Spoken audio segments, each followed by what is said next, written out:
today is Dogmatism versus common sense. Truth is one and eternal. Realize oneness with it in your deathless self within. The following commentary is based on the teachings of Paramahansa Yogananda. In the Gospel of Saint Matthew, chapter 7, Jesus warns, "Beware of false prophets, which come to you in sheep's clothing, but inwardly they are ravening wolves. Ye shall know them by their fruits. Do men gather grapes of thorns, or figs of thistles? Even so every good tree bringeth forth good fruit, but a corrupt tree bringeth forth evil fruit. A good tree cannot bring forth evil fruit, neither can a corrupt tree bring forth good fruit. Wherefore by their fruits ye shall know them." Jesus here, as indeed many times during his teaching, counsels people to use their God-given common sense and not to rely on high-flown but undemonstrable claims. Common sense goes beyond abstract reason, for it is rooted in actual experience. Even common sense, however, is deficient when the judgment called for goes beyond sensory experience. Ultimately, what he emphasized always, therefore, was intuitive perception. Thus he expected more of his disciples than crude common sense, and often scolded them for being too literal-minded, as he did elsewhere when they thought his statement, "I have meat to eat that you know not of," meant that he had steaks or sandwiches secreted about his person. His reference, of course, was to spiritual, not material substance. Words, even though appearing in the scriptures, are no substitute for direct perception of truth.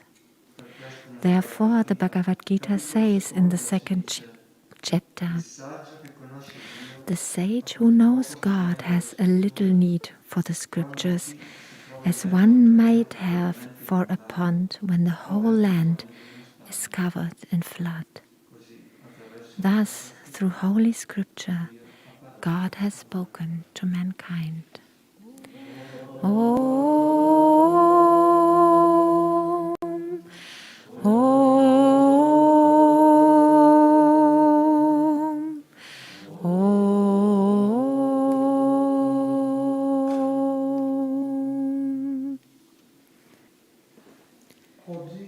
Today, 70 years ago, was the last day of life in that body of Paramahansa Yogananda. It seemed to be a normal day. He went out, went on a ride in the car to see the things that gave him joy. Then he came back and met some disciples who were there. And even on his last day, he gave counsels, and one was, don't read too much. Reading spiritual book is good, but not too much. Try to perceive the presence of God through your meditation, and that is much more than all the books that you could read, because you will have the clear perception of what God wants to give to you in that moment, which can be a bit different from what you expect. Then Yogananda went into his rooms. Someone had given him cocoa nuts, and so he drank the cocoa milk out of the nut, and While he was drinking, Swami said he had a very serene face, and I want to read to you what Swami says about this moment. I looked into his eyes and saw in them a deep gaze, a calm gaze, completely detached from what he was doing. He seemed to be so gentle, like a person that is withdrawing but didn't want us to know. So when Swami looked into his eyes, he had a gaze, a somehow different gaze. And Yogananda was aware of that. And then he said, "Wish me luck for tomorrow. Tomorrow is a special day." And this phrase, I read it many times because throughout the time, the April 12th of 2013, myself and some other friends, we were at Swami Kriyananda's house. April 12th was the day when it wasn't the 12th, it was the 20th of April.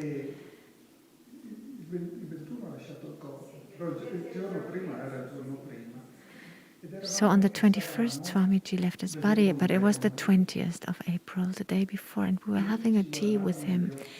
And he looked into our eyes, each one of us, and he didn't talk much, exactly like Master did on his last day. And he didn't want us to know that he was leaving. And this gaze, these eyes, were so interiorized. I still remember how he had his chair. He had this chair where he could lift up his legs, and he had his legs up, and we were talking amongst ourselves, and he was sitting in his chair looking at us one at a time, and he had looked at us with this gaze filled with light. It didn't matter that he didn't talk much, but how he looked at us was very, very special. And I remember that the conversation was not very long, because at 6:30 he would have dinner, and like every evenings he would take his chair and he would go to the dining room, and I was going to him and say, "Good evening, Swamiji, I'll see you soon." And I remember his gaze, how we exchanged our gaze, and these 2-3 seconds, I never saw Swamiji's eyes like that. And these eyes were so special. These were eyes that were already in paradise, so deep, such a sense of freedom that you could see in these eyes. It was just incredible. And today we have read in the reading of today, from the fruits you recognize the tree. And Yogananda was the tree. Swami was his fruit. We all are fruits of the same tree. Not all fruits come forth in the same moment. They mature at a certain stage, in different stages. So we all mature in different moments. Yesterday we had our Kriya initiation ceremony, and Kriyananda called the Kriya technique the technique of super realization, because through this practice we can get into inner communion with Yogananda, with God. And that's how our transformation takes place. Jesus said that when you get to that point, in that state of consciousness, and also Jesus' disciples said it, when you come into this state, you get into a knowledge. It's like a shower that you're showered by a new consciousness, and it fills your heart, not even so much your mind, but your heart. And this knowledge will enable you to do the right thing, because you will be in tune with the truth. Your words, your action, your behavior will be guided by this inner knowledge. And this knowledge transforms us, this consciousness transforms us. It helps us to become ever more similar to the tree, which is our master. It is something very serious, very important, because through our example, we change, and we will change many people. What we do, what we have done, and what we will do, if it is guided by this inner strength that comes from Him, we will change and transform the world. And we are very important. And who said, yes, I want to be your disciple, can do this.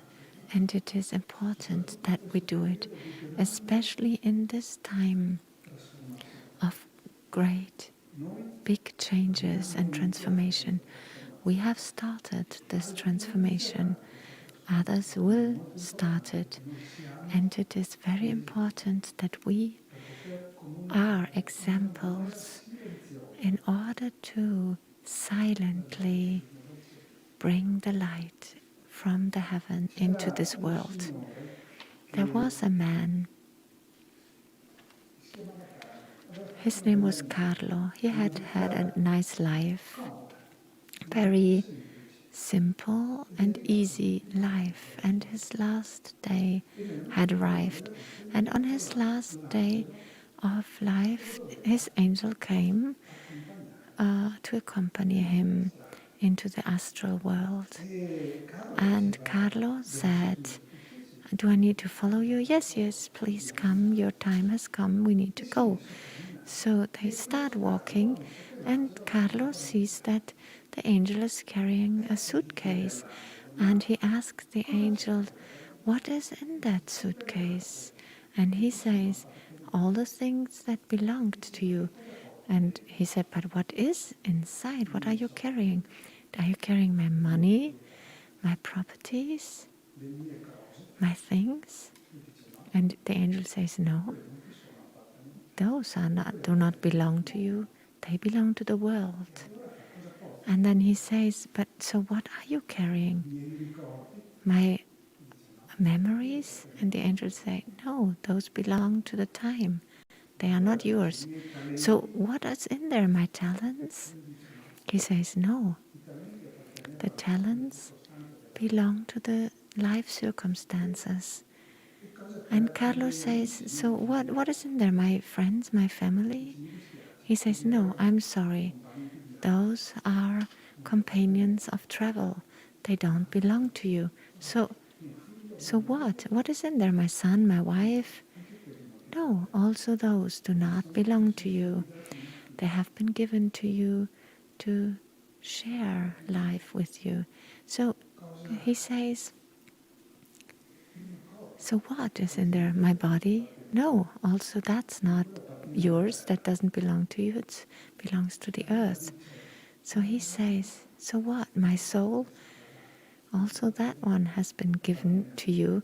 It doesn't belong to you. It belongs to God. So can I see what is in the suitcase? So the angel opens the suitcase and it's empty. Completely empty. And so he says, so I didn't do anything in life? And the angel says, no, you did many things. And you gathered many worldly things, but almost no divine things. And like Jesus say, seek thee first the kingdom of God, and all the rest will be given to you. So in the suitcase, the first thing that we need to put is God. All the rest will change completely, because the things that we will do will be done with a special blessing, with a special love, and everything will be with us. But the only thing that belongs to us is the divine light that we can take and give to others. Everything that is done with this presence, divine presence, has a great value in life. Because in the end, we need to leave everything behind and go towards God, and that's very important. I read recently that the antique Egyptians, when they left this world, they would go to the god Isirid, who is the one who commands the life in the other world. So this god would ask two questions. The first one, did you live in joy? And if this answer was yes, then he would ask the second question, did you share your joy with others? And if that answer was yes too, then the person could go. And if the first answer was no, he had to go back to learn to live in joy. That is something really beautiful, isn't it? And I believe that it is still worthwhile now, not only in Egyptian times, because their wisdom came from ancient yoga and it had a very important spiritual base. And this spiritual basis needs to be lived inside every day. If we had to answer this question now, let's think about it for a moment. Have we lived in joy? Is there some but in our answer? Yes, but. This but should not be there. I remember one time talking about but. A man came to visit. He was an elderly man. His daughter was a Kriyaban, so he accompanied his daughter. He did the course, and in the end he says to me, who are these guys on the altar? A week-long course. And at the very end he asked, but who are those? And so I explain him who these people are. And then he asked, but why is Jesus in the middle? And so I explained to him that Jesus, together with Babaji, brought the teachings of self-realization into the West. So he looks at me in silence for a moment and says, but.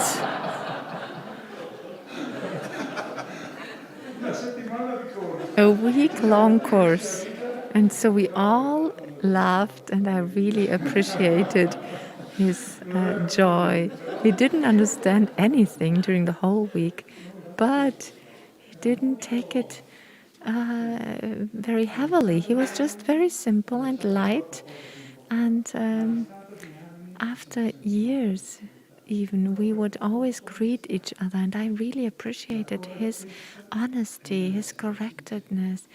And it is correct if we are sincere in who we are. We cannot be another person. We cannot do the things that others do, because God has created us. God has become us.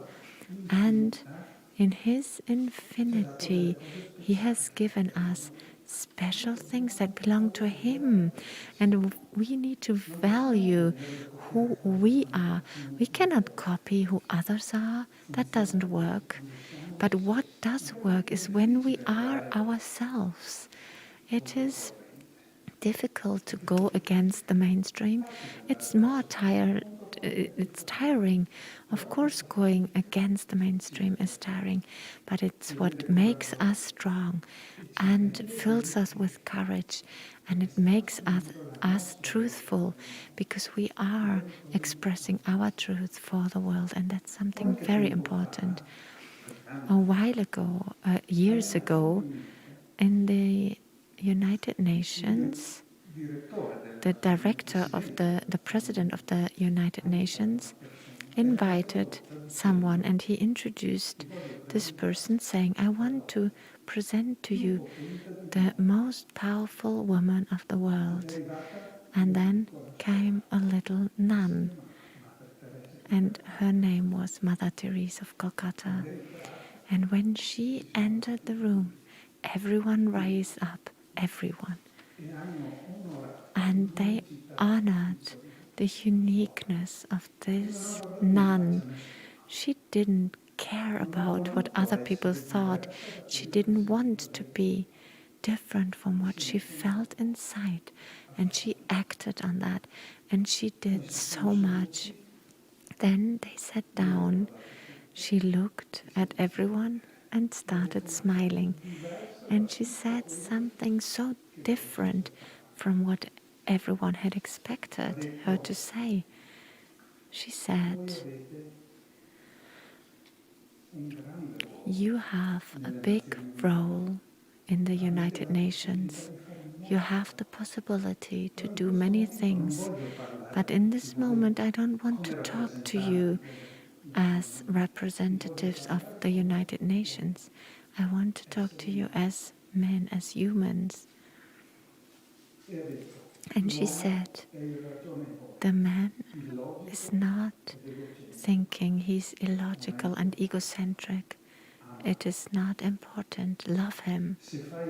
If you do good, then they will still judge you with egoistic reasons. It doesn't matter. Love them. If you realize your objectives, you will find many enemies. It doesn't matter. Realize them. The good that you do will fastly be forgotten. It doesn't matter. Do it anyway. Do the good. Honesty and sincerity will make you vulnerable. It doesn't matter. Be sincere. What for many years you have created can be destroyed in a little moment. It doesn't matter. Reconstruct it. If you help people, it will be talked about. It doesn't matter. Help them anyway. Sometimes you will be beaten up. It doesn't matter. Do always the best you can. It doesn't matter how much you do and how much you give, but how much love you put into doing and giving. Dear friends of this room, she said, I want to give you a counsel, and you need to realize it, to do it. Make that everyone who comes to you leaves you in a better and happier state. Everyone needs to see the goodness in your face, in your eyes and heart. The joy shines through your eyes. It manifests when we talk and walk. It cannot be closed inside of us because it just expands and it's very contagious. Then she stood up, and there were 3 minutes of silence afterwards. No one knew what to say afterwards because she had taken everyone to a higher state of consciousness. Then everyone stood up and applauded for 10 minutes. And this little nun had succeeded in changing herself. Maybe the others didn't change, but there was the strength that didn't belong to this little nun. It belonged to God. It belonged to the great ones who have transformed this world. And in that moment, I believe that all those people at the United Nations felt elevated and closer to God. That is the message of the reading of today. From the fruits, you will know the plant, the tree, and being children of God, each one of us, we need to act in that way. Sometimes we need to step back on what we think is the right thing to do. We close our eyes and attune ourselves with the divine, and there will always be this little voice inside that will tell us what to do. And if we don't do the right thing, this little voice inside will tell us no. And maybe we need to do something else. But I think this is the right thing to do. And the voice will say, no, you need to do that thing. Sooner or later, we will get there. It is just a matter of time. But when we do, then we can raise and we become closer to God, and we will resemble God more and more, and that's something beautiful. I remember when I read for the first time the autobiography of a yogi, I didn't know anything about these spiritual things, but this little voice inside of me, I heard her, and I heard her well, and she never left me, this little voice. She would always say, that is the right way to go, follow it, and you will make your way home. And this is the wish for the Mahasamadhi of Yogananda, for this special day, these special days. These are the days where our Guru expanded and became one with God. And he became each one of us because he lives inside of us, he walks with us, he sees through us. And in these moments, we are his eyes. When we look at a person, it is Yogananda looking at this person. When we talk, it is Yogananda talking. And we should never forget that. Have a wonderful Sunday, everyone.